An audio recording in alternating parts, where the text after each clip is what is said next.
pouco sobre o relato do profeta Isaías no capítulo 38 de Isaías, que trata da cura milagrosa do rei Ezequias. O rei Ezequias, ele teve uma postura diferente em relação a Judá quanto à Síria. O reino da Síria, o rei da Síria, Senaqueribe, ele dominou Israel, o reino do norte, em virtude do quê? Da prática da idolatria, da implantação da idolatria. Então Deus não livrou Israel, o reino do norte, da Síria. O rei Ezequias de Judá, ele viu os prejuízos que essa idolatria causou. E embora ele tivesse feito uma aliança com Senaqueribe, Senaqueribe começou a ameaçá-lo, de invadir Judá.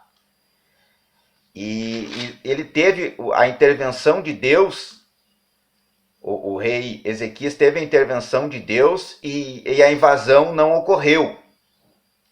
Não ocorreu porque o exército assírio foi eliminado, em torno de 185 mil homens, pelo um anjo, um acampamento. Então está no relato, livro de Crônicas.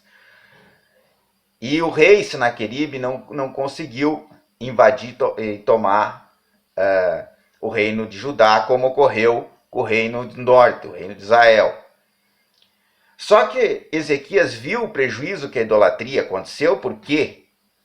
Porque por causa da idolatria eles estiveram sob o jugo da Assíria, no caso o reino do norte, Israel. Ele implantou uma reforma religiosa no reino do sul. Judá implantou uma reforma religiosa, excluindo os deuses pagãos, tentando excluir a idolatria. Ele se esforçou para isso, para voltar à adoração a Yahvé.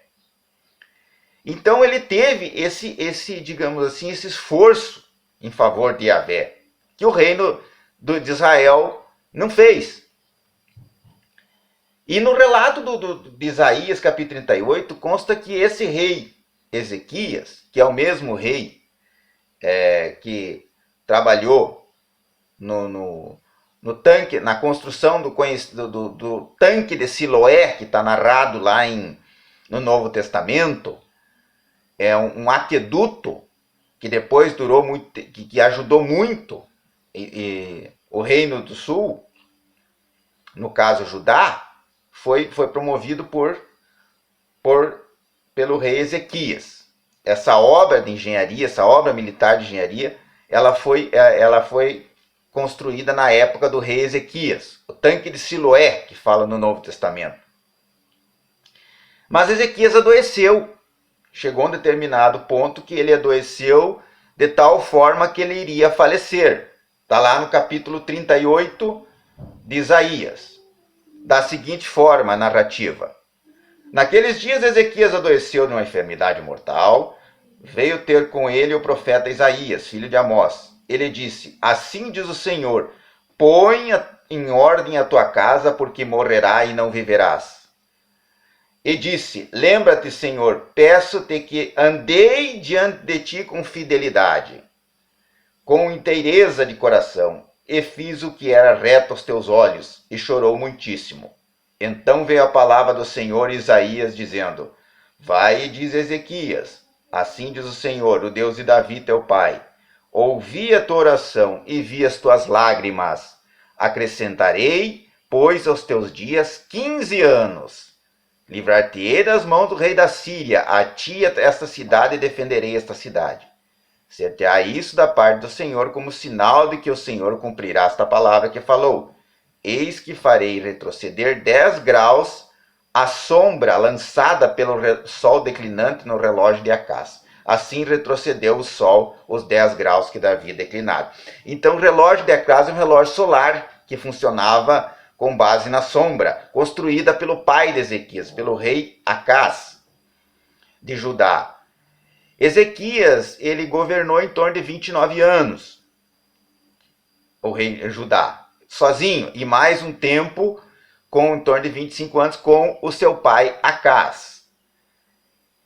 E Ezequias, ele, de maneira singela, ele, sabendo que estava doente, que iria falecer, ele pediu ao Senhor, a Yahvé, que lhe acrescentasse, ele fez a sua petição, não que lhe acrescentasse mais os 15 anos da forma como ocorreu, mas ele pediu assim, peço-te de que andei diante de ti com fidelidade e com inteireza de coração, e fiz o que era reto aos teus olhos, e chorou muitíssimo.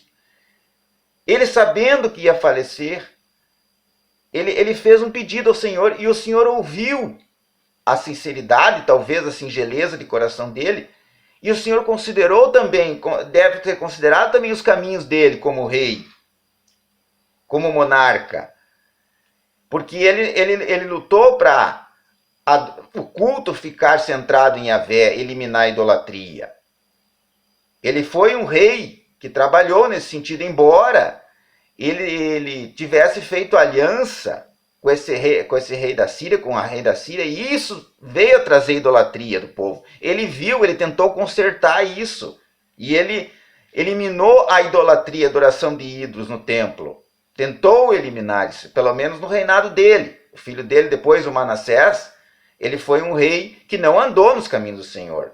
Mas Ezequias deu sinal de que ele estava se esforçando para andar no caminho do Senhor, para eliminar a idolatria. E Deus ouviu a súplica dele, a oração dele, o choro dele, pela enfermidade, pela gravidade da doença, e acrescentou 15 anos de vida. Então isso vem a demonstrar que é um Deus, Yahvé, é um Deus de justiça, é um Deus de clemência, é um Deus de fidelidade, é um Deus que zela por aqueles que buscam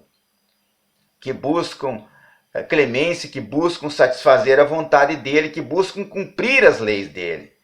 O rei Ezequias viu que estava errado, que o povo estava no caminho errado, na idolatria, que não estava observando a lei do Senhor, mas quando viu, ele corrigiu isso. Ele implantou uma reforma no templo e nas leis, ele corrigiu para voltar a observar a lei do Senhor. Ele voltou atrás. E Deus considerou isso. Deus considerou porque livrou ele do rei da Síria. O rei da Síria, Senaqueribe, estava no ataque iminente a Judá. E não ocorreu esse ataque. Ele não conseguiu derrubar Judá. Não conseguiu invadir. Porque um rei que buscou o Senhor, que viu o erro que estava cometendo e viu o exemplo dos vizinhos Israel, que caiu por causa da idolatria, e buscou se consertar com Deus. E Deus atuou, Deus livrou eles. Livrou Judá da invasão assíria. E Deus curou esse Ezequias, depois que Ezequias pediu a Deus aqui a clemência. Não só curou naquele momento, mas ele acrescentou 15 anos de vida. Embora esse rei, lá no capítulo 39, esse rei cometeu um novo erro. Depois que ele ficou curado, ele agradeceu a Deus, ele fala que foi para a paz dele que ele teve a grande amargura. Ele fez um cântico ao Senhor, mas ele cometeu um erro posteriormente. Lá no capítulo 39, ele mostrou o palácio, mostrou os tesouros para os enviados da rei da Babilônia. Então ele ganhou 15 anos, mas nesses 15 anos, ele cometeu um erro que comprometeu depois o reino de Judá. O reino de Judá, posteriormente, os filhos dele foram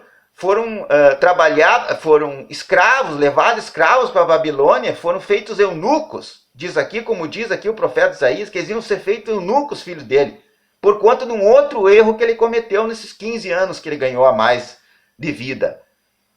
Mas o interessante hoje da narrativa é a clemência de Deus. É um Deus justo, um Deus zela por aqueles que de singeleza de coração, de simplicidade, de sinceridades, buscam a cumprir as leis deles, a fazer a vontade dele, a viver de acordo com os retos caminhos dele que ele estabeleceu. É esses que o Senhor busca.